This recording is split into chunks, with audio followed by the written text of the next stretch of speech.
Hey guys, and welcome back to B's Music Podcast. I'm your host, Bryant, and in today's episode, we're talking to Marvin Carbajal.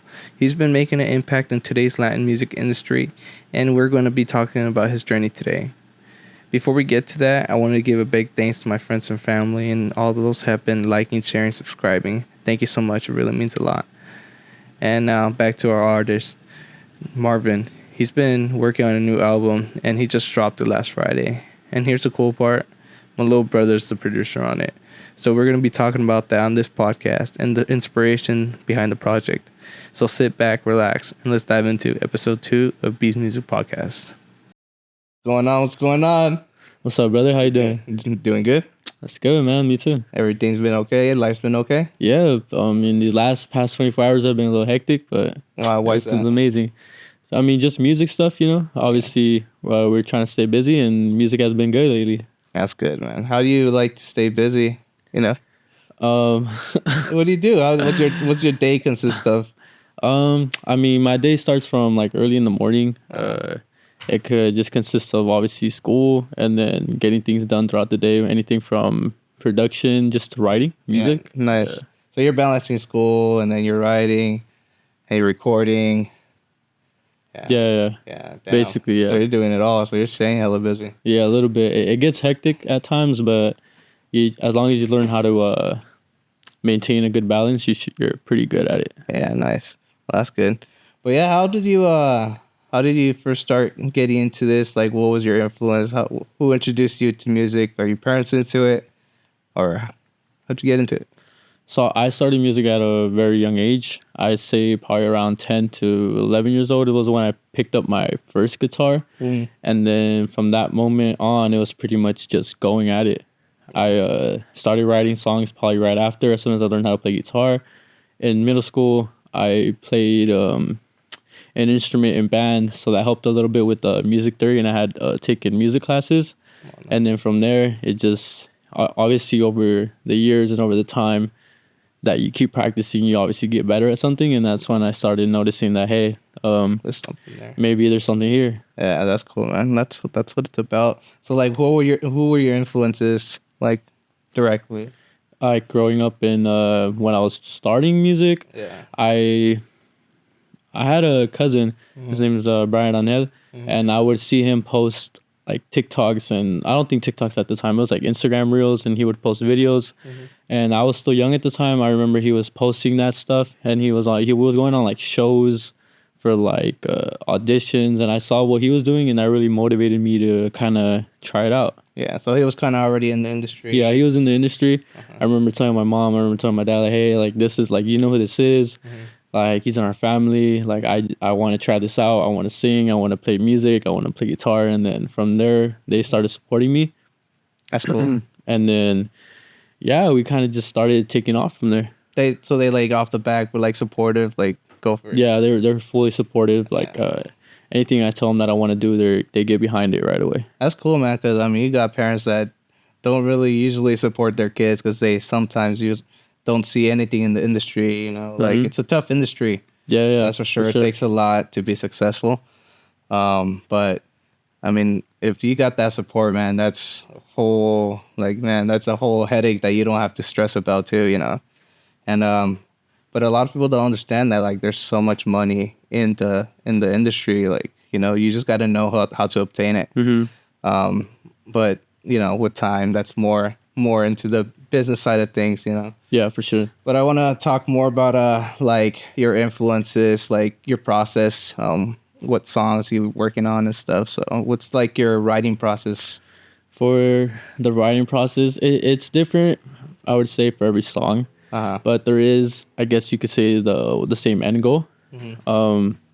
Usually when I write music, I just start with just me playing on the guitar. As simple as that. Me just literally making up chords, playing random rhythms, finding rhythms that sound good to my ear. And then from there, that's when I slowly start adding the lyrics.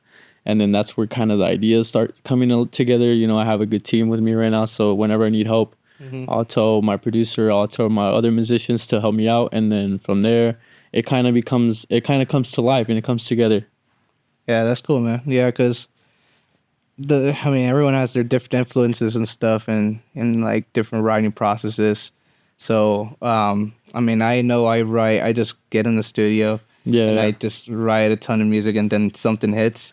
Like, Yeah. what tells you like this song is different from the others? Um, Usually you could kind of tell right away. There's probably a feeling. I feel like as a musician, you kind of once you're in the zone, you kind of feel it after. So for Nice. sure, and I for me, it's definitely when I'm writing music, I kind of have to be alone and I have to separate myself from everyone else and kind of just focus, or else it doesn't really work for me that well. Nice.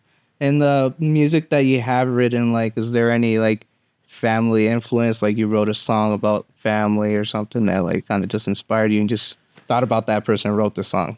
I wouldn't necessarily say family, but there's been definitely like motivation Yeah. for the music, and there's definitely like more music too. I think that we've been trying to incorporate with just having I guess you could say like the family influences, and then just influences from anything. It could be from stories and just in general as well. What do you find most influential?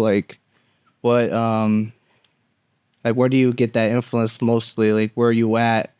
You know, like, are you like out in public? Are you in your room, or where are you at? Like as it could be basically anywhere. I've gotten rhythms come up to my head while I'm driving, while I'm going to school, while I'm like I could literally be doing anything. I could be in the actual studio and something will come up. I mean, I could be with my boys and then I'll get a rhythm in my head and I have to go to my voice memos right away and I have to sing it or else I'll forget it. Yeah.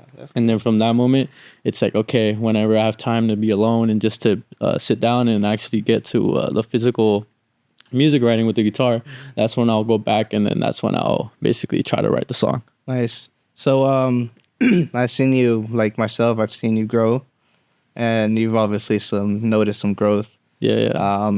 When was that moment that you realized, like, damn, I think I'm going somewhere with this? It was actually, I feel like it was actually after the first release, if I'm being honest, because when I took out that first song, I didn't really expect nothing of it. It was more of a just for fun. It was just a bunch of friends just trying to have fun in a studio and just see what happens. That song, it was kind of written pretty. It was written pretty quickly. We did the production pretty quick, and I think we finished it in one day, and then we uploaded it the same day, with no help from promotion, no help from anything. We just kind of just took we just let it out there, and then that song was like received pretty well with like I had other friends that were reposting it and just posting it online. I had people that I didn't even know that were posting it, and then at that moment it was like what people actually like this. Hey, so where did you see that mostly happen? Like TikTok or? I was like anywhere in general, like TikTok, Instagram. Like my friends would reach out and be like, "Well, you wrote this song? Like, no way! Like, it's really good." And then from that moment, it basically just gave me more motivation to actually keep going. Nice, dude. Yeah, I mean, like they say, like TikTok right now is like the SoundCloud. Yeah, today, and like there's talk definitely about is. Yeah. getting rid of TikTok. Like think about that. It's gonna be a whole different market. Like TikTok itself has changed the market For a sure, lot. yeah. Like the music industry is changing continuously, and right now everyone's like, especially music labels, they always have like this copyright agreement with TikTok and stuff that they're kind of battling here and there. So yeah, there's a whole different market depending on what social media you really do. You have a special or a certain social media platform that you prefer? I use both. I use Instagram, TikTok when I promote. What else? That's pretty much those are like my main two to go to, and I feel like they both have their pros and they both have their cons. But I mean, if you're an artist, I feel like you have to be on those platforms to get your music out there. Yeah. How do you like to like connect more, like most, with your audience? Like going live? I know you go live sometimes. Yeah, I mean, you can always go live. I mean, always try to post covers and try to just obviously respond back to all the love and the feedback as well, and just try to build a genuine connection with the people that are like responding back to the music that you're taking out.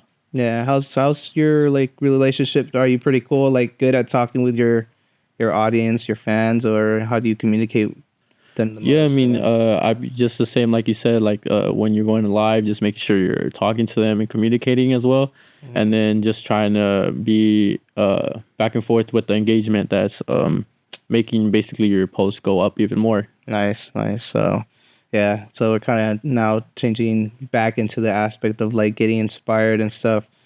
For this new album that you're gonna be promoting here soon, are you already promoting it? What's the deal on that? We haven't promoted anything, and we still don't have a, like, I guess, a set date yet. Okay. So this is the first time that we're actually talking about it.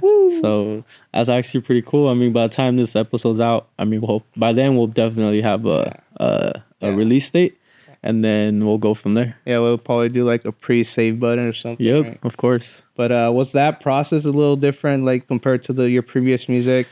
It was definitely very different and difficult, I think. It took me way longer to write this album, and it took me way longer to finish it. And why is that? What did you put into it differently this time? I really wanted to make sure that I expressed myself differently, and I always want to make sure that every album is different in each unique way. You know, when we did the first couple projects with the solo EP, we were still kind of in the regional Mexicano, I guess you could say, genre. Yeah. And this new album, it's not even near that. You know, we're doing new sounds. We're still using the guitar, but we're obviously trying to mix genres up. And obviously, when it came to the writing portion, I did put more feeling into the writing, and I try to just get motivation from my own life and use that to write the songs. Yeah, that's awesome, dude. I mean, I've got to hear some of it, and it sounds crazy. Right? It sounds so crazy and very experimental. Yeah. But man, I can't wait till they hear it too. You know, I can't wait till you show them. You're gonna be playing some songs here for us. Yeah, of course. Yeah. I can't wait. Anyways, but when you what was like when you came up? What was this is a better question? Is there a song that stands out the most to you in this upcoming album?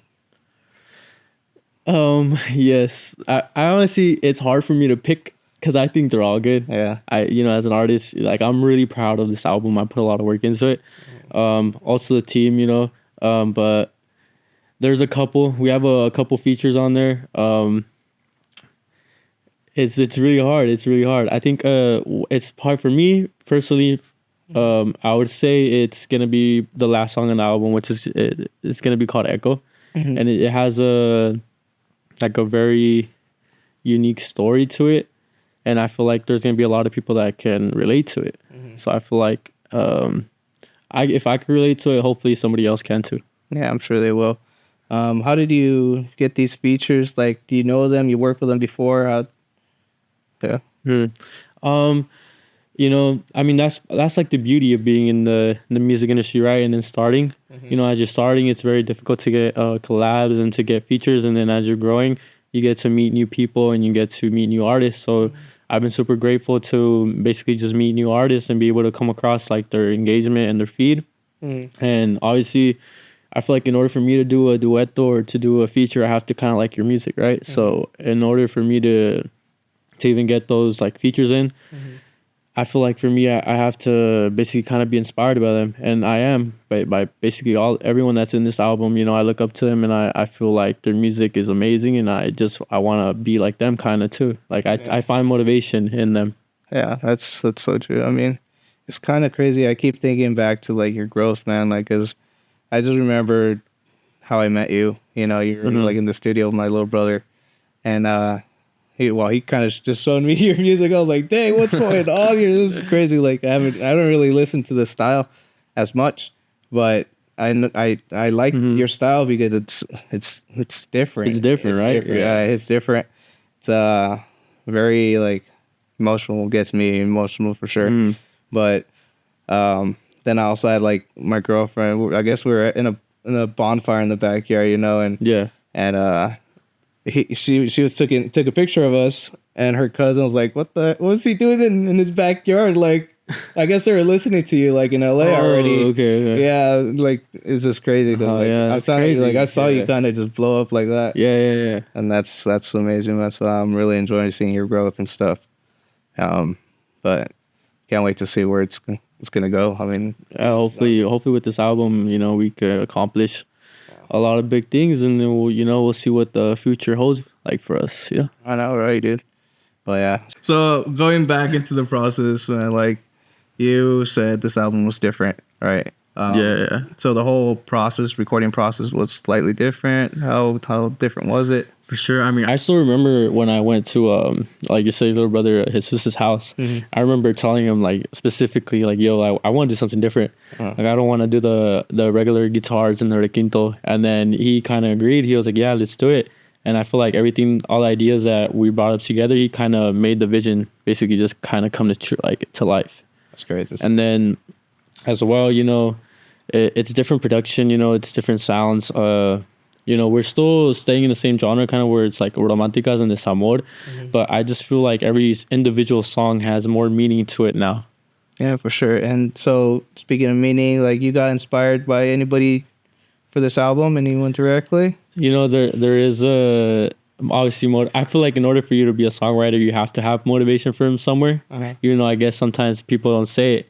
I feel like deep down you do have to find motivation. You know, there are going to be romanticas in the album, and then there are going to be obviously desamor in the album. So I mean, of course, I feel like in order for me to actually write music that I can relate to, you have to kind of experience it, you know? Yeah. So I've definitely gone through, I would say, like, my rough times and obviously the days where you feel like you're on the highest, like just full in love. Nice. And that's when I would write the romanticas. And then when I was like down to the lowest, that's when I guess the motivation came out to write the desamor. What type of like romanticas did you listen to when you were like growing up? It was like a lover boy, right? Yeah. I mean, I just feel like I love to the fullest. Like when I'm actually in love, it just comes out. Like the love songs just come out, and you know, it's always been like that since I was little. Like whenever I just sat down, I feel like romanticas were so easy to write, and obviously when you have that motivation, it's super easy. And I'm like, it's I can't even talk right now, but it's honestly just, I feel like it's amazing just when somebody could just sit down and then you can just express yourself like that. So you talk about getting inspired by a certain someone. Yeah. Who's that? What do you? You know, I mean, I feel like they're at the point when I was writing the songs, there was definitely somebody in my life that I really cared about. And I mean, it goes all the way back from like, you know, the reason why Mi Morenita came out was because of that person, which is one of my songs. And yeah, I mean, she definitely motivated me and inspired me to write some of the songs that are in the album. And even the romanticas, you know, I remember like dedicating them to her. So I feel like that's what makes the album feel special to me, at least a little bit. And then obviously when you're in the studio, you're locked in for days and days and you're putting in all the work. You feel a certain type of way when you're in there, you know? Yeah. And wasn't that like one of your bigger hits too? Yeah, it was one of the big hits. So those hits, came out. Those hits were like something like a little more personal, right? Yeah, they were definitely personal. I mean, and it was also unexpected, you know? Yeah. And that's the great part about music. You never know when something's gonna like blow up, and you never know when something's gonna be so big. Like when we were in that studio, we were just messing around again. We were just like, hey, like let's try something out. We have this like rhythm, we have the lyrics.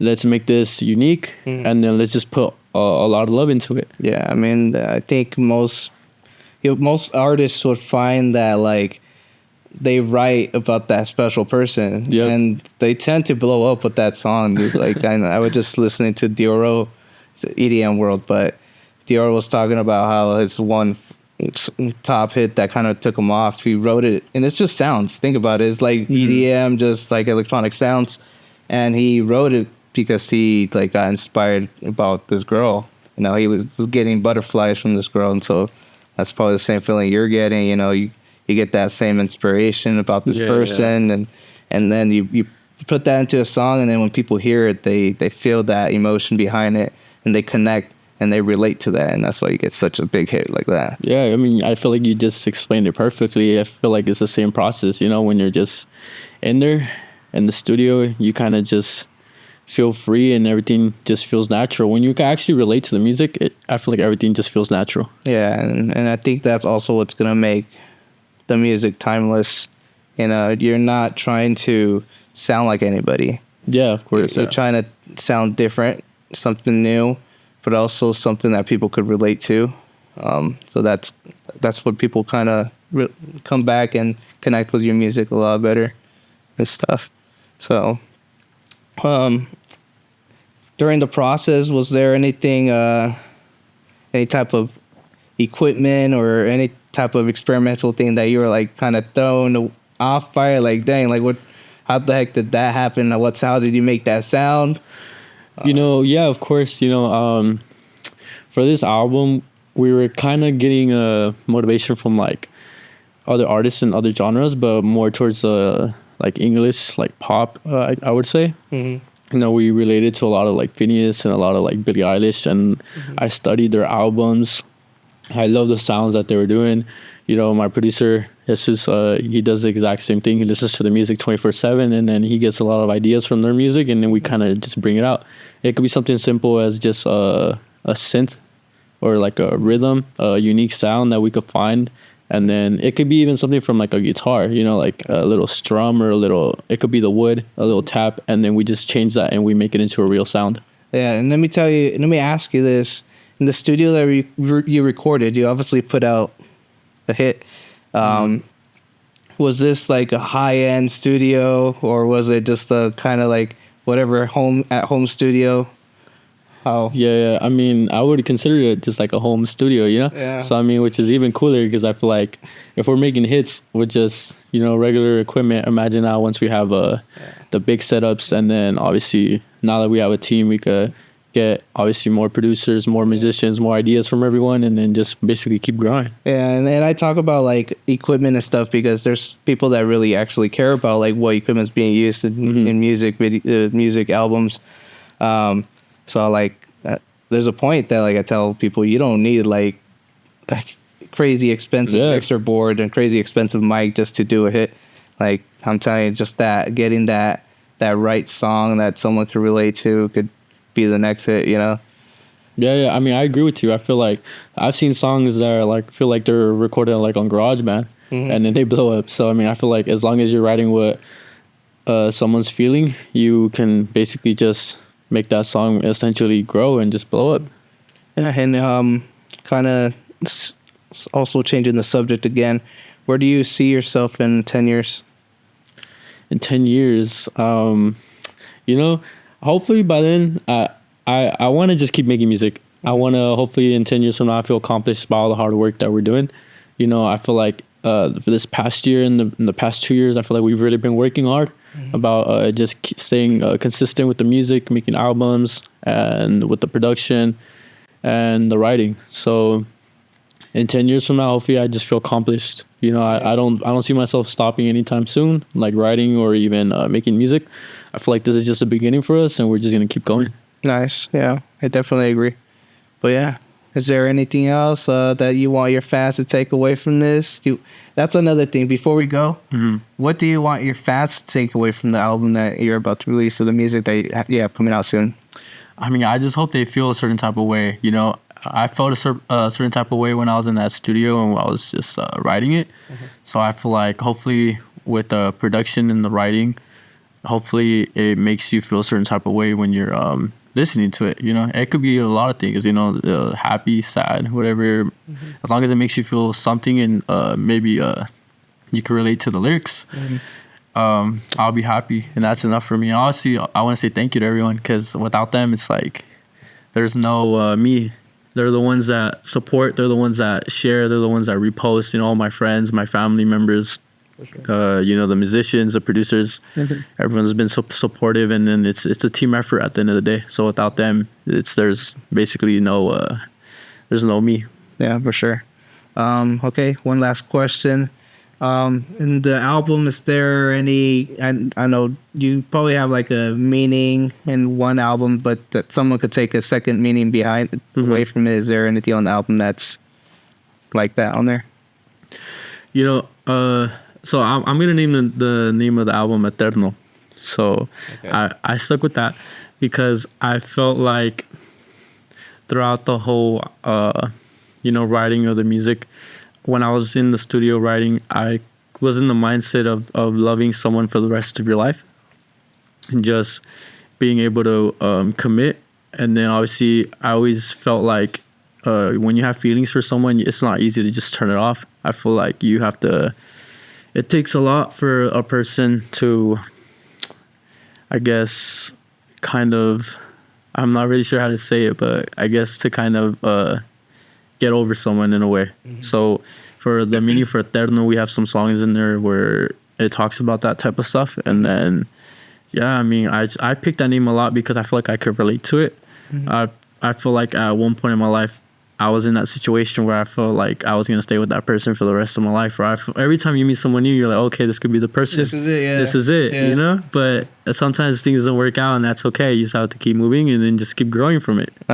Well, that's when you just write a crap ton of music on it. Right? That's where all the other albums are coming from. You just make a new album out of it. More albums coming soon. But, all right, man. Well, it was awesome having you. Yes, sir. All right, bud. Let's do it.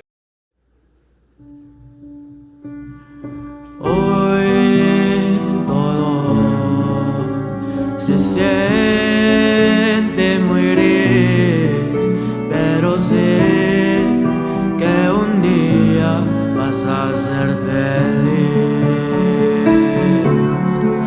porque el amor que tú mereces nunca te haría sentir así.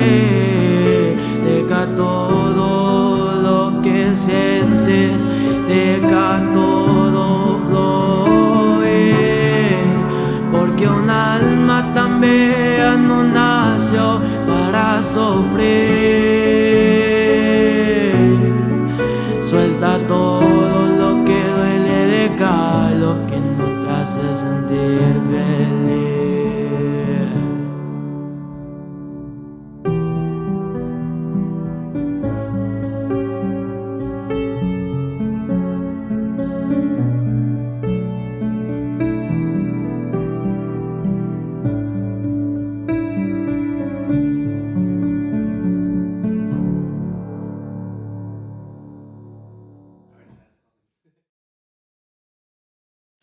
And that's a wrap for today's episode. I hope you all enjoyed hearing from Marvin, and I hope you got inspired by his journey.